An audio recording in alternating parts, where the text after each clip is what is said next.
যুক্তরাষ্ট্রের এই ধরনের যৌথ মহড়া নিয়ে অনেকেই আলোচনা করছেন। অনেকে মনে করছেন বাংলাদেশ সম্ভবত মিয়ানমারের প্রতি কোনো সহযোগিতা করছে যুক্তরাষ্ট্রের মাধ্যমে। আবার কেউ কেউ ভাবছেন আরাকান ইস্যুতে বাংলাদেশ কি কোনো পদক্ষেপ নিচ্ছে মিয়ানমারের জন্য। এই জটিল কূটনৈতিক পরিস্থিতিতে প্রশ্ন উঠছে, যদি মিয়ানমার কোনোদিন বাংলাদেশের সীমান্তে আগ্রাসন চালায় তখন কি হবে? বাংলাদেশ কি সেই পরিস্থিতি মোকাবেলা করতে পারবে? আজকের প্রতিবেদনে আমরা সেই সম্ভাব্য পরিস্থিতি ভিত্তিক বিশ্লেষণ উপস্থাপন করতে যাচ্ছি। মিয়ানমারের সামরিক সক্ষমতা এবং বাংলাদেশের প্রতিরক্ষা প্রস্তুতির তুলনামূলক দিকগুলো খুঁজে দেখব। বাংলাদেশ ইতিমধ্যেই সীমান্তবর্তী এলাকায় সেনানিবাস, বিমান ঘাঁটি, নৌঘাঁটি, সাবমেরিন বেজ নির্মাণ সহ বিভিন্ন পদক্ষেপ নিয়েছে। পাশাপাশি জাতিসংঘ শান্তি রক্ষা মিশন এবং আন্তর্জাতিক যৌথ মহড়ায় অংশগ্রহণ বাংলাদেশের সৈন্যদের অভিজ্ঞতা ও কৌশলগত দক্ষতা বাড়িয়েছে। অপরদিকে মিয়ানমারের সেনাবাহিনী অভ্যন্তরীণ বিদ্রোহী গোষ্ঠীর সঙ্গে লড়াইয়ে ব্যস্ত। তার নিয়মিত ক্ষয়ক্ষতির মুখোমুখি হচ্ছে এবং সেনার মধ্যে ৭০ থেকে ৮০ হাজার অপ্রাপ্তবয়স্ক সদস্য রয়েছে, অর্থাৎ অভ্যন্তরীণ প্রস্তুতি সীমিত। এই অবস্থায় যদি কোনো সংঘাত সৃষ্টি হয়, বাংলাদেশ তার সীমান্ত রক্ষার জন্য প্রস্তুত এবং প্রতিরক্ষার সক্ষমতা অনেক বেশি। তবে সংঘাতের প্রকৃতি এবং আন্তর্জাতিক কূটনৈতিক চাপের কারণে পরিস্থিতি জটিল হতে পারে। আজকের পর্বে আমরা বিশ্লেষণ করব মিয়ানমার বাংলাদেশের উপর আক্রমণ করলে কোন পরিস্থিতি সৃষ্টি হতে পারে, বাংলাদেশ কতটা সঠিকভাবে প্রতিরোধ করতে সক্ষম এবং কৌশলগতভাবে কেমন পদক্ষেপ নেওয়া যেতে পারে। চট্টগ্রামের ৫ তারকা হোটেলে অবস্থান করছে আমেরিকান সৈন্যদল। বিমানবন্দরে দাঁড়িয়ে আছে বড় ধরনের সামরিক পরিবহনের বিমান C-30J। এই ধরনের সংবাদ দেশ জুড়ে ব্যাপক আলোচনার জন্ম দিচ্ছে এবং সাধারণ মানুষের মধ্যে কৌতূহল বাড়াচ্ছে। প্রশ্ন উঠছে, কেন এত সংখ্যক আমেরিকান সৈন্য বাংলাদেশে?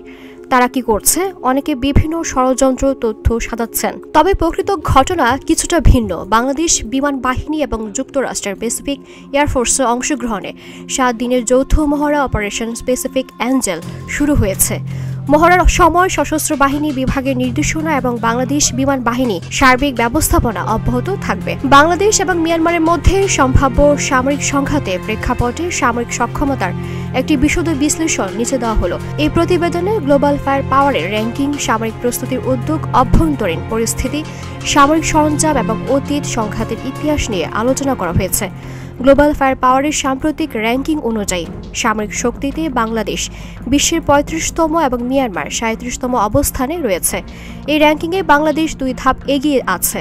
মিয়ানমারের সামরিক সক্ষমতা বৃদ্ধির আশঙ্কা মাথায় রেখে বাংলাদেশ ইতিমধ্যেই সীমান্ত এলাকায় সামরিক পরিকাঠামোর উন্নয়নের কাজ সম্পন্ন করেছে। এর মধ্যে রয়েছে নতুন সেনানিবাস, বিমান ঘাঁটি, নৌঘাঁটি এবং সাবমেরিন ঘাঁটি নির্মাণ। ভারত ও মিয়ানমারের কথা বিবেচনা করে ২০২৫-২৬ অর্থ বছরে সামরিক খাতে সর্বোচ্চ ব্যয় বরাদ্দ করেছে। ভারত ও মিয়ানমারের কথা বিবেচনা করে ২০২৫-২৬ অর্থ বছরে সামরিক খাতে সর্বোচ্চ ব্যয় বরাদ্দ করেছে। মিয়ানমারের সেনাবাহিনী বর্তমানে অভ্যন্তরীণ গৃহযুদ্ধে লিপ্ত। দেশটির সেনাবাহিনী কাচিন, রাখাইন, RSA এবং LSA এর মতো বেশ কয়েকটি বিদ্রোহী গোষ্ঠীর বিরুদ্ধে লড়াই করছে, যেখানে তারা নিয়মিতভাবে ক্ষয়ক্ষতির শিকার হচ্ছে। এর পাশাপাশি মিয়ানমারের সেনাবাহিনীতে প্রায় ৭০ থেকে ৮০ হাজার অপ্রাপ্তবয়স্ক সদস্য রয়েছে, যাদের বয়স ১৮ বছরের কম। অন্যদিকে বাংলাদেশের সেনাবাহিনী নিয়মিতভাবে বিশ্বের বিভিন্ন দেশের সাথে যৌথ সামরিক মহড়ায় অংশ নেয়। এছাড়া জাতিসংঘ শান্তি রক্ষা মিশনেও তাদের অনেক সদস্য কাজ করে, যা তাদের সামরিক জ্ঞান এবং অভিজ্ঞতা বাড়াতে সাহায্য করে। এদিক থেকে মিয়ানমার অনেকটাই পিছিয়ে রয়েছে। মিয়ানমারের নৌবাহিনীর হাতে ৬টি ফ্রিগেট থাকলেও সেগুলো কোস্টাল ফ্রিগেট হওয়ায় গভীর সমুদ্রে ব্যবহারের জন্য উপযুক্ত নয়। এই ফ্রিগেটগুলো সি লেভেল ৪-এর বেশি সহ্য করতে পারে না, তাই যুদ্ধের সময়ে এগুলো কার্যকরভাবে মোতায়েন করা সম্ভব হবে না। অন্যদিকে বাংলাদেশের নৌবাহিনী ফ্রিগেটে থাকা ক্ষেপণাস্ত্রের পাল্লা ১৮০ কিলোমিটারের বেশি।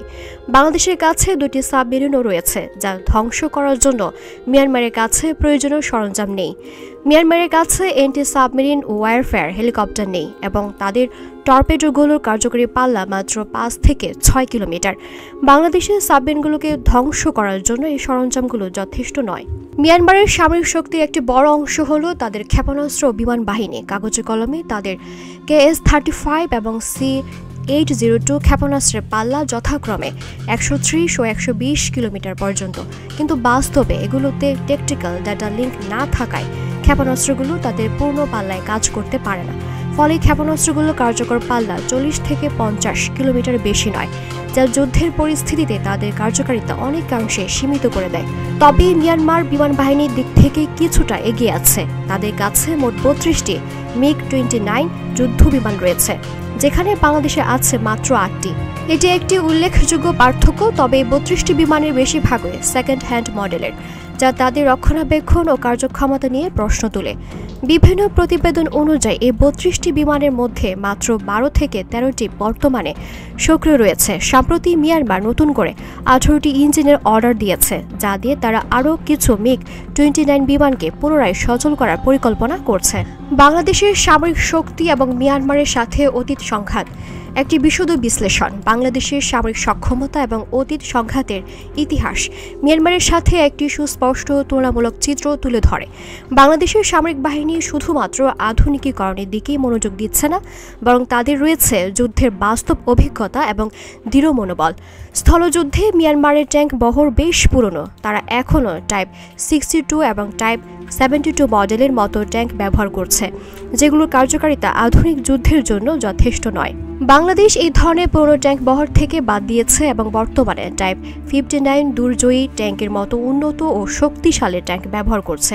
এই ট্যাঙ্কগুলো আধুনিক রণকৌশলের সাথে অনেক বেশি মানানসই। নৌবাহিনীর ক্ষেত্রেও বাংলাদেশ এগিয়ে। বাংলাদেশের নৌবাহিনী ফ্রিগেটে থাকা ক্ষেপণাস্ত্রের পাল্লা 180 কিলোমিটারের বেশি, যা মিয়ানমারের কোস্টাল ফ্রিগেটের চেয়ে অনেক বেশি কার্যকর। মিয়ানমারের ফ্রিগেটগুলো গভীর সমুদ্রে ব্যবহারের জন্য উপযুক্ত নয়। এছাড়াও বাংলাদেশের কাছে 2টি সাবমেরিন রয়েছে, যা ধ্বংস করার জন্য মিয়ানমারের কাছে প্রয়োজনীয় সরঞ্জাম নেই।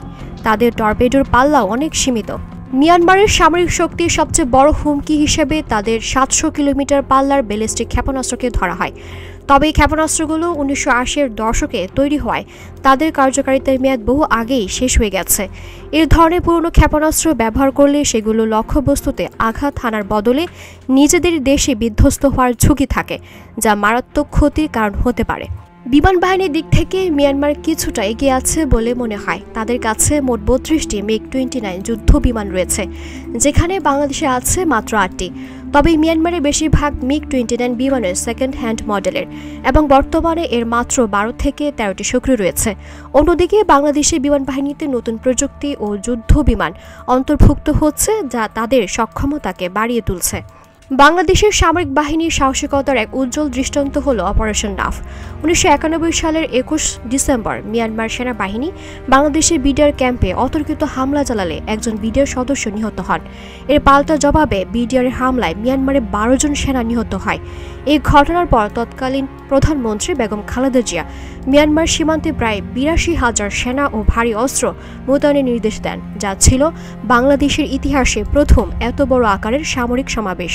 এই উত্তেজনার মধ্যে বাংলাদেশ সেনাবাহিনীর একটি বিশেষ দল মিয়ানমারের প্রায় 25 কিলোমিটার অভ্যন্তরে প্রবেশ করে তাদের অস্ত্রের গুদাম ধ্বংস করে নিরাপদে ফিরে আসে। একই সময়ে মিয়ানমার অভ্যন্তরীণভাবে কাচিন বিদ্রোহীদের সাথে ভয়াবহ যুদ্ধে জড়িয়ে পড়ায় বাংলাদেশ সীমান্ত থেকে সৈন্য সরাতে বাধ্য হয়। পরবর্তীতে চীনের মধ্যস্থতায় দুদেশের মধ্যে উত্তেজনা প্রশমিত হয়। 2000 সালের 8 জানুয়ারি নাফ নদীতে আরও একটি সামরিক সংঘাত ঘটে। মাত্র 3 দিনের এই যুদ্ধে তৎকালীন বর্ডার গার্ড এর 2500 সদস্য মিয়ানমারের প্রায় 25,000 সেনার বিরুদ্ধে অসম সাহসিকতার সাথে লড়াই করে। এই যুদ্ধে বাংলাদেশের মাত্র 2 জন সৈন্য আহত হলেও মিয়ানমারের প্রায় 600 সৈন্য নিহত হয়। এই সাফল্যের পেছনে ছিল তৎকালীন বিডিআর মহাপরিচালক LM ফজলুর রহমানের অসাধারণ রণকৌশল। এই যুদ্ধের বিজয়কে স্মরণ করে রাখতে অংশগ্রহণকারী সৈন্যদের অপারেশন নাফ পদক প্রদান করা হয়। এই ঘটনাগুলো প্রমাণ করে যে নিজেদের ভূখণ্ড রক্ষা করার জন্য বাংলাদেশ সম্পূর্ণভাবে সক্ষম এবং প্রয়োজনে যে কোনো পরিস্থিতি মোকাবেলা করতে প্রস্তুত। দিলুবাতুন্নি, ভোরের আকাশ।